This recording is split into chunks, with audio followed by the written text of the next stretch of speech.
पुनरीक्षण जो चल रहा है, स्पेशल इंटेंसिव रिवीजन, जो 28 जून से शुरू हुआ है, उस पर बहुत सारे सवाल खड़े हो रहे हैं। और अभी तो ये बिहार राज्य में शुरू हुआ है, लेकिन इलेक्शन कमीशन का जो नोटिफिकेशन है उसके मुताबिक ये और राज्यों में भी शुरू होगा। वेस्ट बंगाल में इसके बाद इलेक्शन होने वाले हैं और दूसरे राज्यों में भी। बिहार में जो कुछ सामने आ रहा है और जिस तरह से इलेक्शन कमीशन इस पूरी एक्सरसाइज को कर रहा है, उससे ये अंदेशा है कि एक बहुत बड़ी संख्या में जो वैलिड वोटर्स हैं उनको वोटर लिस्ट से बाहर कर दिया जाएगा या बाहर हो जाएंगे। और ऐसा भी महसूस होता है और नज़र भी आता है कि जिस तरह के प्रोसीजर्स अपनाए जा रहे हैं और जिस तरह के डॉक्यूमेंट्स मांगे जा रहे हैं, उसके आधार पर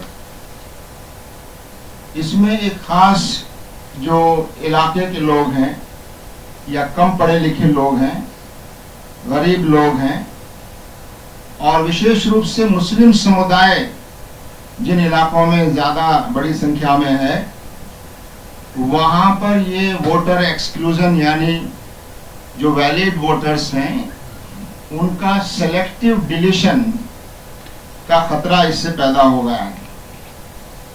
आप देख रहे हैं कि शुरू में चुनाव आयोग ने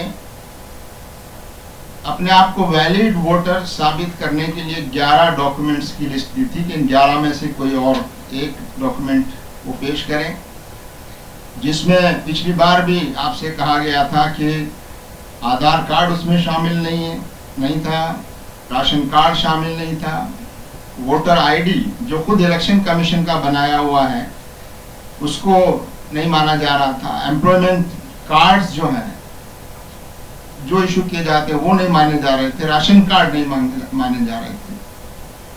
और इस पर जो पूरे देश में विरोध हुआ तो सुप्रीम कोर्ट ने कुछ गाइडलाइन जारी की और कुछ डॉक्यूमेंट्स को शामिल करने की हिदायत भी दी। लेकिन ये सामने आ रहा है कि उस हिदायत को, उस डायरेक्शन को फॉलो नहीं किया जा रहा है, उसकी खिलाफ वर्जी की जा रही है, उसको भी नज़रअंदाज किया जा रहा है, जिससे इलेक्शन कमीशन की इस पूरी एक्सरसाइज पर एक बहुत बड़ा सवाल खड़ा हो रहा है और एक अविश्वास का वातावरण जैसे पैदा हो रहा है कि इलेक्शन कमीशन इंडिपेंडेंटली काम करने के बजाय जैसे मौजूदा सरकार के दबाव में और एक खास पॉलिटिकल एजेंडा को आगे बढ़ाने के लिए ये कोशिशें और कार्रवाइयाँ की जा रही हैं। देश के बहुत सारे सिविल सोसाइटी ग्रुप्स और नागरिकों ने इसके खिलाफ काफ़ी बातें कही हैं और बराबर बिहार में भी इस तरह की इसका विरोध हो रहा है और बिहार में भी जन सुनवाइयाँ और दूसरे कार्यक्रम वहाँ पर हो रहे हैं, जिससे बात सामने आ रही है कि इस पूरे प्रोसीजर में इतना ज़्यादा उसको दबाव बनाया जा रहा है BLOs पर कि वो बगैर डॉक्यूमेंट के भी अपने आप से बहुत सारे डॉक्यूमेंट खुद साइन करके, वो फॉर्म साइन करके और खुद भर रहे हैं, जबकि लोगों को मालूम भी नहीं है। और जब लोग पूछ रहे हैं तो उनको बताया जा रहा है कि उनका फॉर्म पहले से भरा जा चुका है, जबकि डॉक्यूमेंट्स उसके सबमिट नहीं किए गए हैं, जिससे साफ जाहिर है कि जब डॉक्यूमेंट चेक करने का मौका आएगा तो वहाँ डॉक्यूमेंट्स नहीं होंगे और उस आधार पर उनका वोटर लिस्ट से नाम हटा दिया जाएगा। तो ऐसा बहुत बड़ी संख्या में वहाँ पर किया जा रहा है और हो रहा है। इसी तरह ये घटना भी सामने आई, अभी कुछ दिनों पहले बिहार में हमारा जाना हुआ, बिहार का दौरा हुआ, वहाँ के सामाजिक संगठनों से हमारा इंटरेक्शन हुआ और एक जन सुनवाई में हमको हिस्सा लेने का मौका मिला। वहाँ लोगों ने अपनी जो परेशानियाँ बताई हैं उससे ये बात निकल कर सामने आई है कि पूरा प्रोसीजर जब आप फॉलो कर रहे हैं तो एक ख़ास इलाके में आप एक डॉक्यूमेंट को वैलिड मान रहे हैं, दूसरे इलाके में उसी डॉक्यूमेंट को आप रद्द कर रहे हैं। ख़ासतौर से सीमांचल का इलाका जहाँ मुस्लिम बाहुल्य क्षेत्र है वहाँ पर ऐसी शिकायतें आई हैं कि जो डॉक्यूमेंट दूसरी जगह वैलिड माने जा रहे हैं वो वहाँ सीमांचल के इलाके में उनको रद्द किया जा रहा है, उनको नहीं लिया जा रहा है। तो एक सेलेक्टिव और डिस्क्रिमिनेटिव, एक भेदभावपूर्ण ये कार्रवाई हो रही है। और इससे आज के अखबार की हेडलाइंस आपने देखी होगी और उसमें ये कहा गया है कि 65 लाख वोटर्स जो हैं वो कम हो गए हैं। और ये अभी मालूम नहीं है कि हटाए कितने गए हैं, जोड़े कितने गए हैं। अगर जोड़े गए हैं उसके बाद भी 65 लाख कम हुए हैं तो इसका मतलब और ज़्यादा लोगों को तो डिलीट किया गया है। दूसरा, ये बात अभी सामने नहीं आई, जैसा कि इलेक्शन कमीशन के कुछ अधिकारियों की ओर से ये बयानात आते रहे कि बड़ी संख्या में यहाँ पर बांग्लादेशी का होना पाया जा रहा है, यहाँ रोहिंग्याज बड़ी संख्या में पाए जाते हैं। इस तरह के बयानात का बीच बीच में आने से ये संदेह और ज़्यादा बढ़ जाता है कि ये एक्सरसाइज एक ख़ास, इसमें एक कम्युनल एंगल भी है, एक सांप्रदायिक इसका दृष्टिकोण भी है, इसमें कम्युनल एजेंडा भी है कि एक ख़ास कम्युनिटी के लोगों के वोटर्स को जो है कम किया जाए।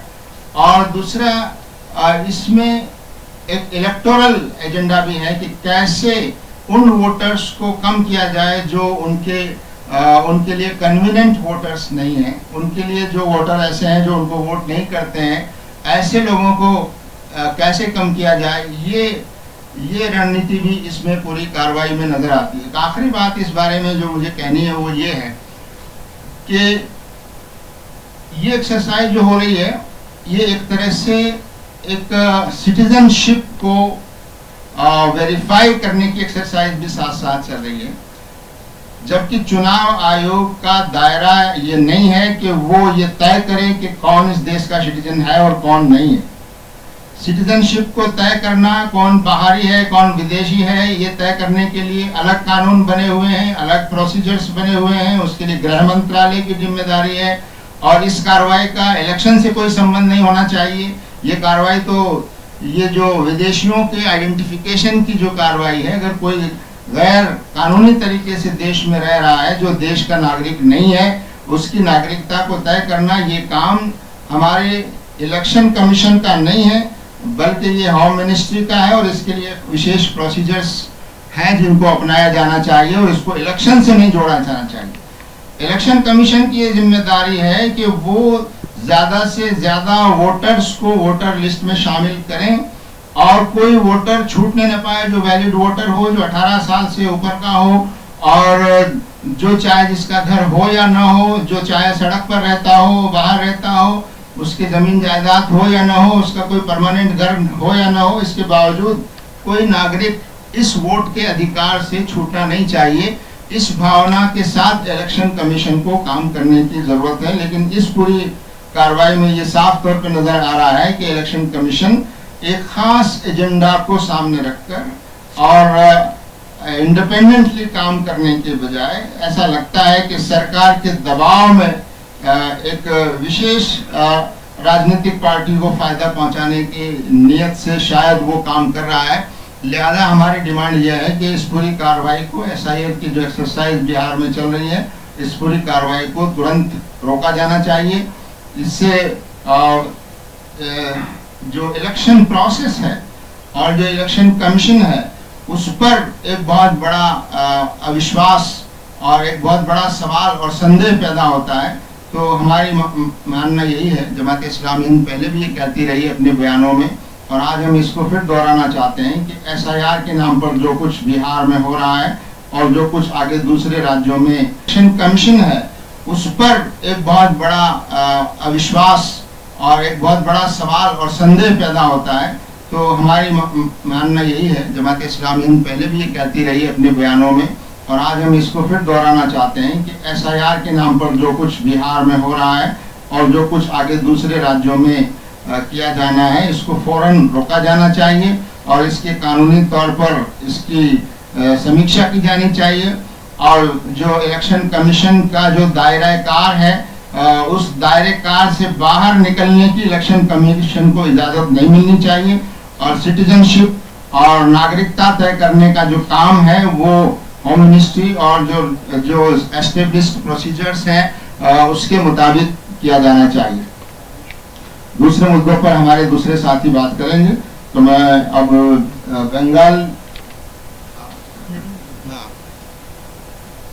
बंगाली बोलने वाले जो हमारे नागरिक अलग अलग राज्यों में रह रहे हैं वो किस परेशानी से गुजर रहे हैं, हमारे साथी नदीम खान साहब बताएंगे आपको।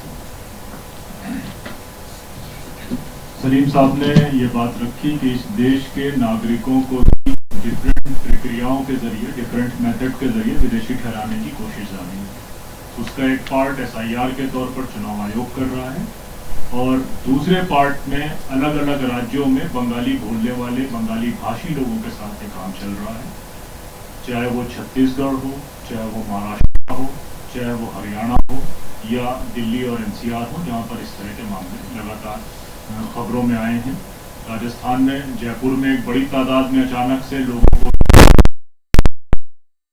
बताई गई, उनको डिटेंशन सेंटर में डाला गया, फिर उनके पेपर मांगे गए और अचानक ये काम अहमदाबाद और सूरत में किया गया, जिसमें भी संख्या 10,000 के आसपास थी और इतनी लापरवाही से काम लिया गया कि उनको 3-4 किया गया। बाद में मालूम चला कि उसमें महाराष्ट्र के लोग भी हैं, उसमें बिहार के लोग भी हैं और बंगाल के लोग जो बंगाल के बहुत कम लोग हैं। और अभी जो मामला चल रहा है वो ज्यादा इस मामले में गुड़गांव है, में तकरीबन 2 लाख के आसपास काम करने वाले वर्किंग क्लास के बंगाली बोलने वाले बंगाल भाषी जो है लोग रहते हैं।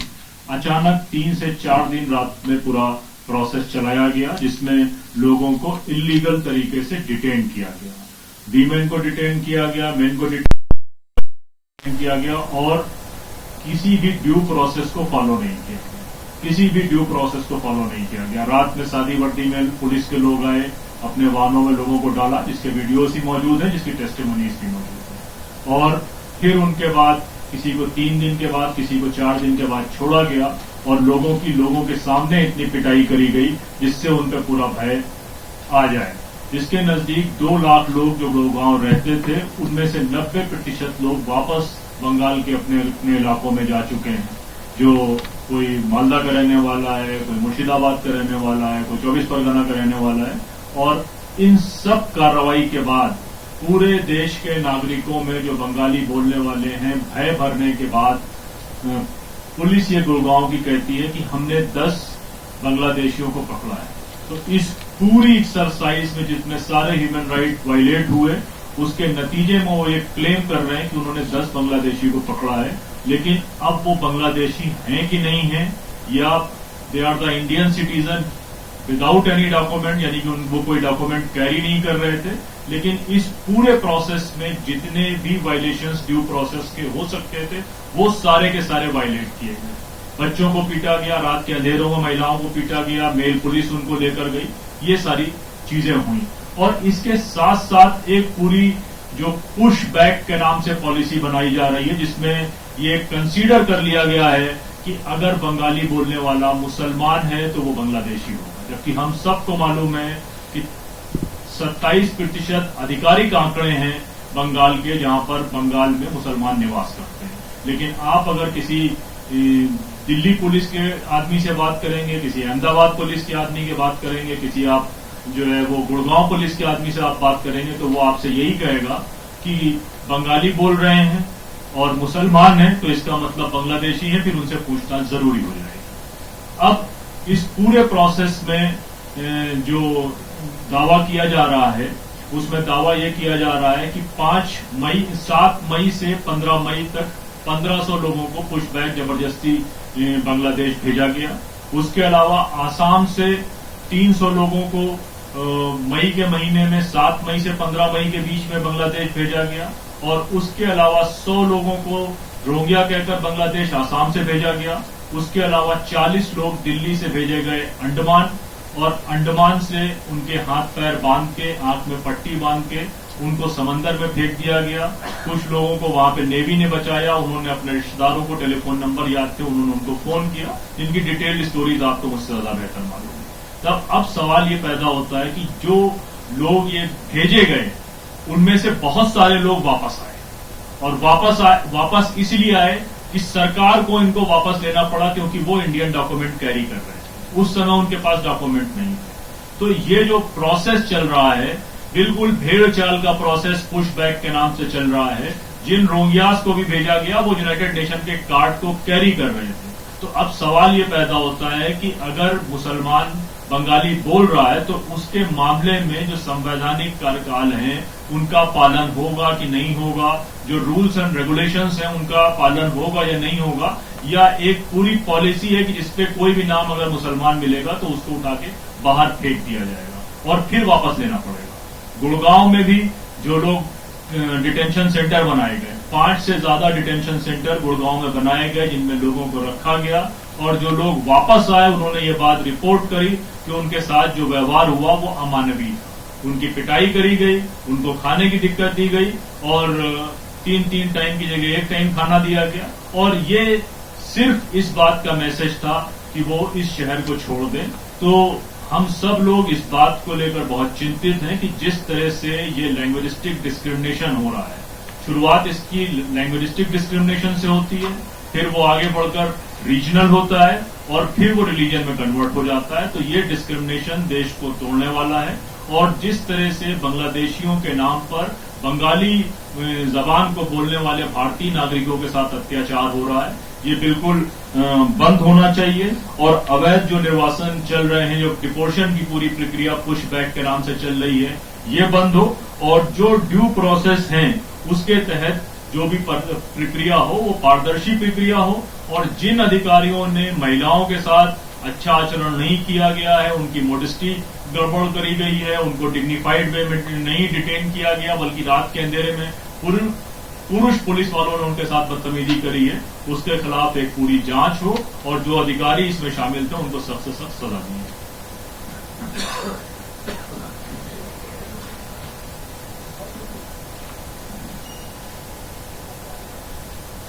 मीडिया के दोस्तों, मालेगांव जो बम ब्लास्ट केस हुआ था, ये 2008 की बात है। और उस सिलसिले में जो लोग गिरफ्तार हुए थे उनके नाम आपको मालूम है।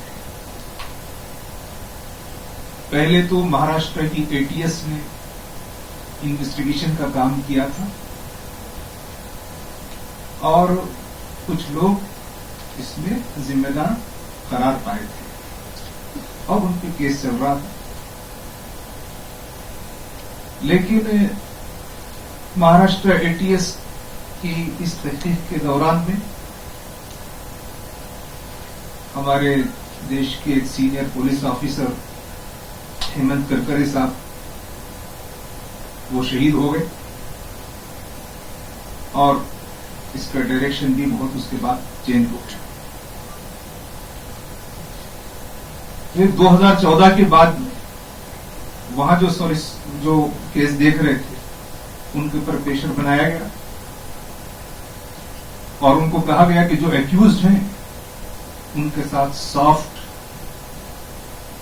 रवैया इख्तियार किया जाए।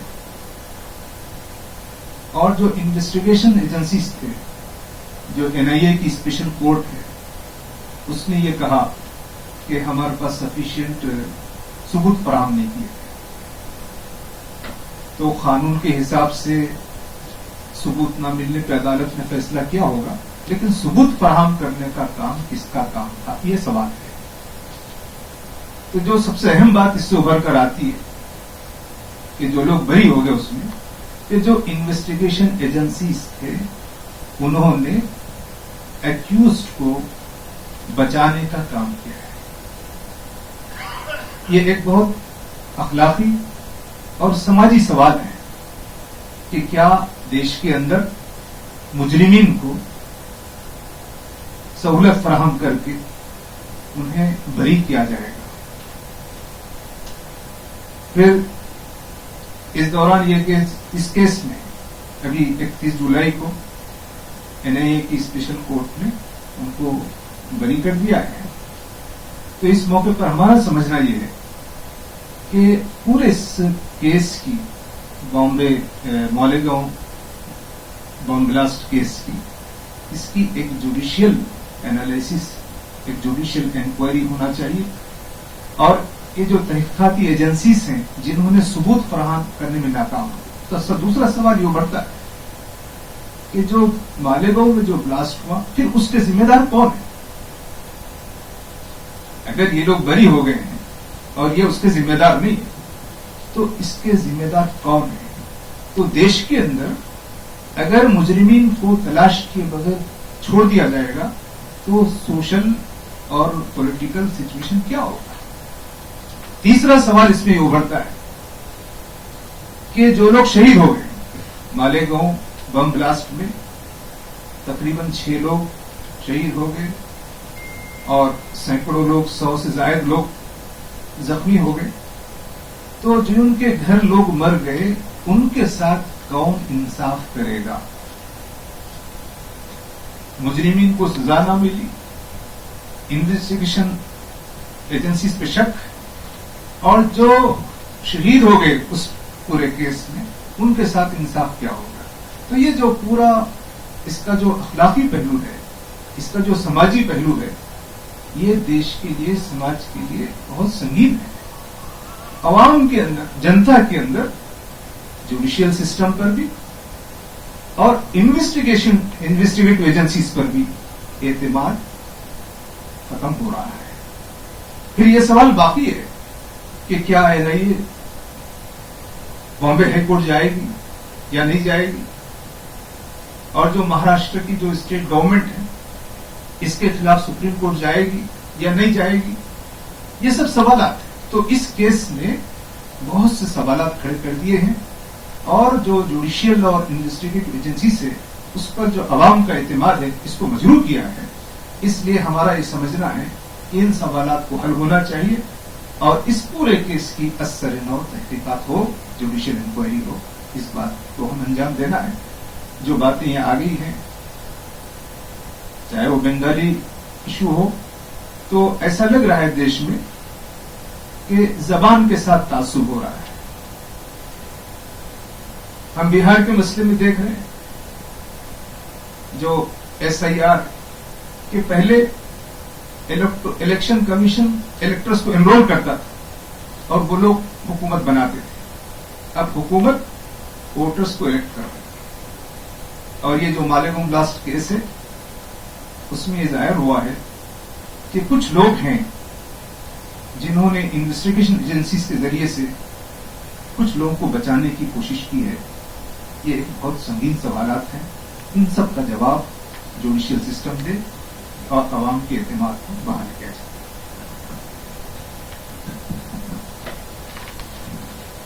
अगर आपके कुछ सवालात हैं तो वो लिए जा सकते हैं। जी सर, मालेगांव ब्लास्ट की आपने बात करी, जब अदालत ने भाई लोकल ट्रेन ब्लास्ट में जो फैसला भी किया और लेकिन वही एक अदालत जब मालेगांव ब्लास्ट केस में आरोपी गिरफ्तारी करती है तो फिर वहां पर रवैया अलग। ये जो एक ही फैसले पे अदालत के ही फैसले पे दो अलग अलग। ऐसा है कि ये जो इन्वेस्टिगेशन NIA की जो कोर्ट थी, उन्होंने इब्तिदा में जिन लोगों को एक्यूज करार दिया है वो सारी जनता जानती है और तहकीकात आगे बढ़ रही थी और उन तहकीकात को रोक दिया गया, बल्कि उसके जो जिम्मेदार थे वो कैसे शहीद हो गए उसकी तफसील में हमको जानना नहीं है, हम ज्यादा नहीं जानते। लेकिन उसके बाद पूरे केस को ढील दे दी गई। वहां जो स्पेशल जो प्रोसिक्यूटर थे उनके ऊपर दबाव डाला गया, वो पूरे स्टेटमेंट्स मीडिया के अंदर मौजूद हैं। तो ये पूरे केस बिल्कुल अलग है। मुझे कल भी किसी ने ये बात पूछी थी, इससे ये जाहिर हुआ कि जो भगवा दहशतगर्दी थी वो पहले भी नहीं थी, आज भी नहीं, आइंदा भी नहीं रहेगी। तो मेरा समझना ये है कि दो केस बिल्कुल अलग हैं और जो भगवा दहशतगर्दी नहीं थी उसके बारे में भी मेरा समझना ये है कि जो भगवा दहशतगर्दी के जिम्मेदार थे अब वो आसाम में, उत्तराखंड में, दिल्ली में, उत्तर प्रदेश में, गुजरात में बरसर इख्तिदार होकर अपना जुल्म जारी रखे हुए हैं। इसलिए उनको उस तरीके से अपने काम करने के लिए मौका अब उसकी जरूरत में बाकी नहीं रही है। तो दहशतगर्दी का, टेरराइज करने का सिलसिला पहले भी था, अब भी जारी है। वो केस अलग नौयत का था, ये केस अलग नौयत का है। हम तो किसी फर्द के बारे में नहीं कह रहे हैं। कोई आदमी छूट गया है, कोई आदमी नहीं छूटा है, मसला नहीं है। असल मसला जुडिशियल सिस्टम का है, असल मसला इन्वेस्टिगेशन एजेंसीज का है। ये एक सवाल जो आपकी तरफ से आया है, इसमें एक बात मैं ऐड कर दूं। हमारे साथी को ये बात शायद मालूम होगी कि ट्रेन सीरियल ब्लास्ट जो ट्रेन में हुए थे और उसके बाद जिन लोगों को अक्यूज बनाया गया उसको लोअर कोर्ट ने उनको सजाएं सुनाई थी, मौत की सजाएं भी थी उसमें, और बॉम्बे हाई कोर्ट ने उस पूरे इन्वेस्टिगेशन को रिवर्ट किया और करके कहा कि ये सब गलत है, इनके खिलाफ जो सजाएं जो सुनाई गई है वो गलत है, बल्कि उनको बरी किया गया। तो वो केस उस तरह का है। यहाँ एनआईए ने अभी सजाएं सुनाई है, बरी किया है इनको, और सवाल ये उठ रहा है कि किस आधार पर बरी किया गया है। तो अगर ये हाईकोर्ट में जाता है या उससे ऊपर जाता है तो हमें साफ नजर आता है कि इस केस में भी वैसा ही होगा जैसा बॉम्बे हाई कोर्ट ने दूसरे केस में किया है। और इससे पहले जयपुर ब्लास्ट के केसेस में 15 साल कार्रवाई चलने के बाद जिन लोगों के खिलाफ उम्र कैद और मौत की सजाएं थी, जब हाई कोर्ट में वो मामला गया तो उन सबको बरी कर दिया गया और कहा गया कि ये जांच बिल्कुल बेबुनियाद थी और गलत थी। तो यह साफ नजर आ रहा है कि अगर अक्यूज्ड मुसलमान हैं तो रवैया कुछ और नजर आता है एजेंसियों का, और अगर एक्यूज्ड मुसलमानों के अलावा कोई और है तो एजेंसियां उनको बचाने की कोशिश करती हैं। ये बात साफ नजर आ रही है। और अगर ये मामला हाई कोर्ट में, हम तो कहते हैं कि महाराष्ट्र की सरकार को चाहिए कि वो इसके खिलाफ जाए, हाई कोर्ट में जाए, एनआईए खुद जाए। और अब तो इस पूरे मामले की वजह से जो हेमंत करकरे और जस्टिस लोया की मौत पर जो सवाल उठ रहे थे, अब ये फैसले आने के बाद तो ऐसा लगता है ये सवाल और ज्यादा गहरे हो गए हैं कि उनकी फिर से जांच होनी चाहिए कि जस्टिस लोया और हेमंत करकरे की जो मौत हुई है उसमें क्या और एंगल हो सकते हैं, क्या कुछ लोगों को बचाने की कोशिश तो नहीं की गई है। तो ये पहलू अब और उभर कर सामने आता है। तो ये दोहरा रवैया जो है इस देश की जुडिशरी के लिए, हमारी जांच एजेंसियों के लिए ये बहुत खतरनाक है। हमारा रवैया एक जैसा होना चाहिए, जांच एजेंसियों को निष्पक्ष होना चाहिए, जांच एजेंसियां पॉलिटिकल दबाव में काम न करें, जांच एजेंसियां जो है वो किसी एजेंडे के तहत काम न करें, और बेगुनाह लोगों को बिल्कुल नहीं फंसाया जाना चाहिए। और साफ नजर आ रहा है कि बहुत से बेगुनाह लोगों को फंसाया गया है। जयपुर ब्लास्ट केस में सब बरी हो गए, तो असल मुजरिम कौन थे? समझौता ब्लास्ट केस में सब बरी हो गए, असल मुजरिम कौन थे? इसका मतलब असल मुजरिम अभी तक भी बाहर हैं, और हो सकता है वो बड़े पदों पर पहुंच गए हों, और हो सकता है आपकी पार्लियामेंट असेंबली में कहीं बैठे हों। तो ये बहुत खतरनाक सवाल है कि जो बेगुनाह हैं उनको सजाएं, उनको इतने सालों तक जो है मुजरिम बनाकर पेश किया गया और अदालत ने उनको बरी किया गया। और इस मामले में बिल्कुल उल्टा हुआ है कि जिनके खिलाफ इतने वाज़ेह सबूत थे, और हमें पूरी उम्मीद है कि जब ये मामला अपर कोर्ट में जाएगा, हाई कोर्ट में जाएगा, तो इसमें भी मुझे लगता है कि इंसाफ जो है वो सामने आएगा। और देश को हम एक बार ये बात फिर दोहराना चाहते हैं कि हम आतंकवाद को किसी भी धर्म से जोड़ने को हमेशा गलत समझते हैं। चाहे वो अगर हिंदू मजहब के साथ भी आतंकवाद को जोड़ने की कुछ लोग कोशिश करते हैं तो उसको भी हम गलत समझते हैं। लेकिन हम जिस तरह से इस्लाम और मुसलमानों के साथ आतंकवाद को जोड़ा गया है, उसको भी हम पहले भी गलत कहते आए हैं। तो हम ये कहते हैं कि आतंकवाद जो है वो उसका धर्म से संबंध नहीं है और धर्म से उसको नहीं जोड़ा जाना चाहिए। लेकिन जो लोग ये घटनाएं कर रहे हैं वो चाहे किसी पार्टी के हों, किसी आइडियोलॉजी के हों, उनको कानून के दायरे में लाना चाहिए। जी नहीं, हम भगवा आतंकवाद के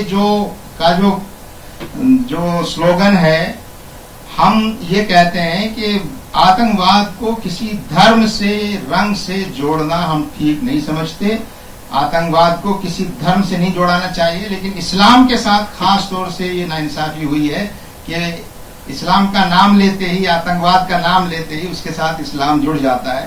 तो हम इसको बिल्कुल गलत समझते हैं कि वो किसी धर्म के साथ उसको जोड़ा जाए। जी आपका सवाल क्या है? जी हाँ,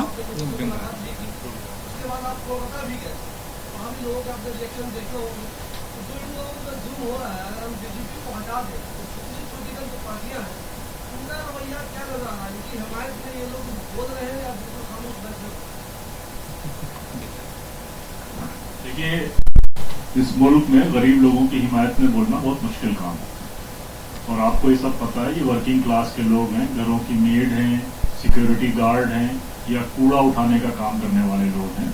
तो अभी तक जो है अफसोस की बात यह है कि पूरे मुल्क में जिस तरीके से लगातार मई के महीने से लेकर और इस वक्त जुलाई खत्म हो गया और अगस्त की शुरुआत हुई, कोई भी पॉलिटिकल पार्टी, कोई भी बड़े प्रोमिनेंट ग्रुप इनके बारे में नहीं बात कर रहे हैं क्योंकि ये सोसाइटी के बहुत लोअर लेवल के सेक्शन से आते हैं। अब यहाँ तक की बदमाशी करी जा रही है कि दिल्ली में जय हिंद कॉलोनी है जिसमें हम और सलीम साहब भी गए थे। तो जय हिंद कॉलोनी में 1300 मकान हैं जिनको पहले ये कहा गया, डीडीए ने कहा अवैध कॉलोनी है, ये हमारी जमीन पे बनी। फिर बसंत कुंज के जो दूसरे लोग थे वो अपने पेपर लेके आए कि ये हमारे पेपर पे बनी हुई कॉलोनी, डीडीए तो इसमें पार्टी ही नहीं है, तो डीडीए कैसे बुलडोजर ला सकता है। तो डीडीए वहां से विड्रॉ हुआ और वहां के लोगों की जो पिटीशंस थी उस पे डेमोलिशन का स्टे मिला, लेकिन उस डेमोलिशन का फायदा उठाकर उस पूरे इलाके की बिजली काट दी गई। आज 18 दिन हो गए उस पूरे इलाके की बिजली कटी हुई है। तो जब उनको स्टे मिल गया तो वो बिजली दोबारा कनेक्शन लेने के लिए पहुंचे तो 1,36,00,000 रुपए का बिल एक जगह, 8 लाख का एक जगह, 82 लाख का एक जगह वो बिल दे दिया, जबकि पिछले महीने तक बिजली आती रही थी। तो ये आपको और हमको भी पता है कि अगर इतना बिल हो जाता तो 2 महीने पहले तक वो जो 1,36,00,000 का बिल है वो 80-85 लाख का बिल होता और बिल 15,000 के बाद कनेक्शन खत्म हो जाते हैं। तो ये पूरा एक सिस्टमेटिक एफर्ट है जिसमें बंगाली जबान बोलने वालों को सरकार की तरफ से हिदायत दी गई अफसरों को कि इनको वापस भेजा जाए। एक दिन पहले होम मिनिस्टर साहब ने बयान दिया कि कोई हिंदू जो है आतंकवादी नहीं हो सकता, लेकिन अगले दिन वो फैसला आ गया मालेगांव वाला। तो इसकी क्रोनोलॉजी क्या है? नहीं, इसीलिए मैं जो सवाल का जवाब दे रहा था कि हमने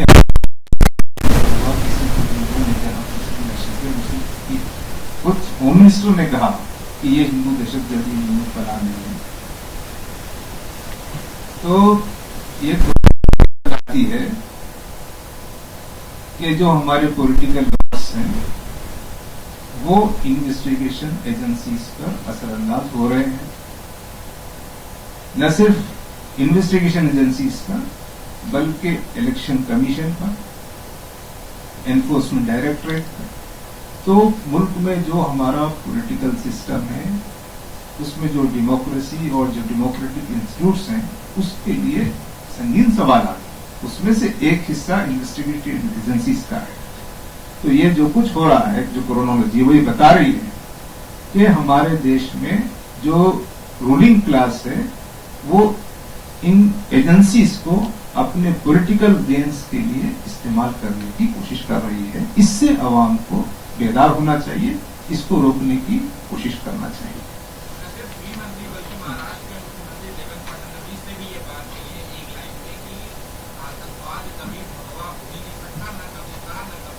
हाँ, मैं भी यही जवाब दिया हूं कि जब वो गवर्नमेंट वो थी, जब देश में कांग्रेस रूल कर रही थी, जब कांग्रेस रूल कर रही थी तो ये सब लोग सरगर्म थे।